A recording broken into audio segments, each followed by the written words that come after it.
chronique sport au cinéma. Interview pour les hivernales. Et rencontre avec la triplette. Bon visionnage. Bon visionnage. Bon visionnage.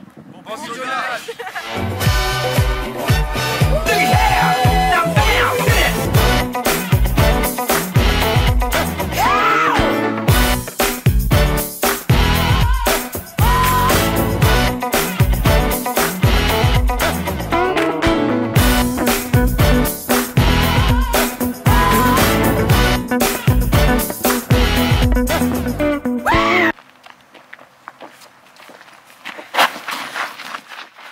Bonjour à tous, nous sommes en présence de John. John qui est prof de Kung Fu. Salut John. Bonjour. Donc présente-toi. Donc je m'appelle John Win. J'enseigne le Kung Fu depuis 4 ans et ça fait de nombreuses années que je pratique, environ 8 à 9 ans. Et voilà, je suis à la faculté et j'enseigne à de nombreux groupes d'étudiants. Et aussi dans d'autres dojos sur Sorgue et sur le Monteux. Voilà. Merci. Tiens. En fait, derrière son centre de gravité, d'accord. Et en fait, tu remontes avec ton bras, tu plies derrière son.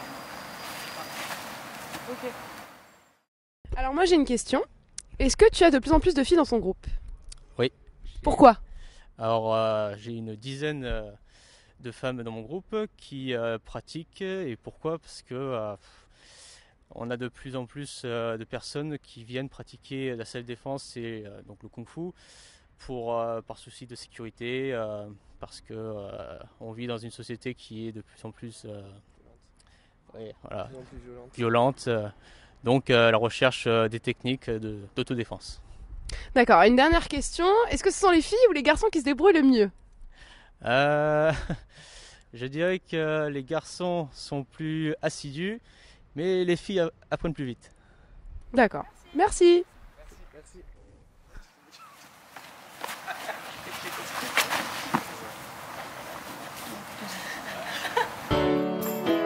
Bonjour à toutes et à tous, aujourd'hui nous sommes jeudi et hier il est sorti un sacré paquet de films au cinéma.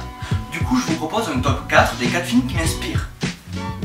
Oui, un top 4. Faut pas plagier, top 5.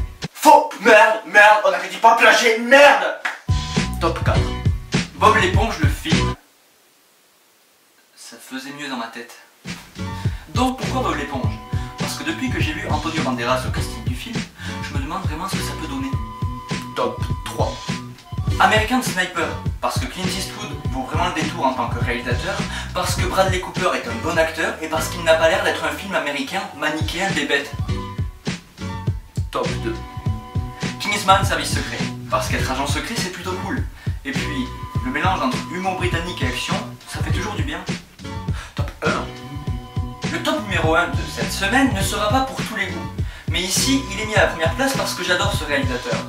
Il s'agit donc ici de Réalité, réalisé par Quentin Dupieux et mettant en scène Alain Chabat. Parce que de l'absurde de temps à autre, ça nous remet toujours à notre place. C'était le top 4 des films sortis hier. Je vous souhaite à tous donc de bons films et une bonne semaine. Bonjour, je suis Emmanuel Serafini, je suis directeur du Centre de développement chorégraphique qui organise le festival de danse Les Hivernales d'Avignon. Waiting for the end of the night we stand.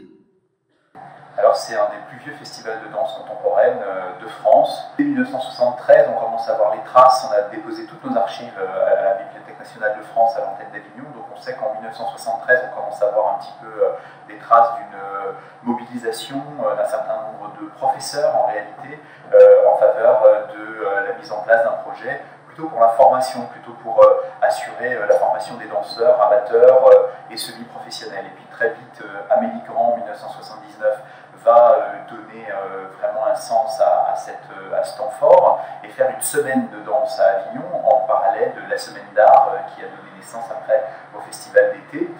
Et donc du coup, dès 1979, elle commence à faire des stages, puis petit à petit, elle y agrège des spectacles et très vite, les deux fonctionnent complètement en binôme et nous sommes encore là 37 ans plus tard. Presque tous les spectacles sont susceptibles d'intéresser les jeunes, mais j'en vois un par exemple dès l'ouverture, Maud Le Pladec, qui sera présenté à Benoît-12, 6 batteries en live qui accompagnent les danseurs. C'est à la fois extrêmement jouissif et communicatif parce que la batterie est un instrument qui donne la pulsation, qui donne voilà, l'envie de bouger, l'envie d'être avec les danseurs. Et il y a une magnifique troupe de chorégraphes et de danseurs qui organisent comme ça la danse. Donc du coup, je pense que c'est de l'ordre de la curiosité et de la culture générale pour les étudiants, d'autant qu'on fait vraiment de très gros efforts au niveau des tarifs, puisqu'on accepte le pass culture, on met en place un certain nombre de dispositifs en faveur des étudiants, pour que, effectivement, comme ils n'ont pas les mêmes revenus que tout un chacun, ils puissent quand même accéder à des spectacles.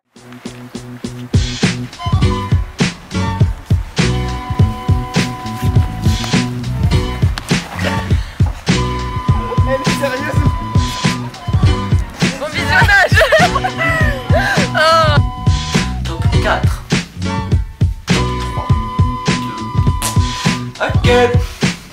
On refait le bleu. Merci. Petit souhait, Thibaut. Yeah.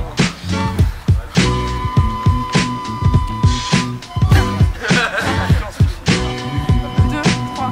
Bon visionnage.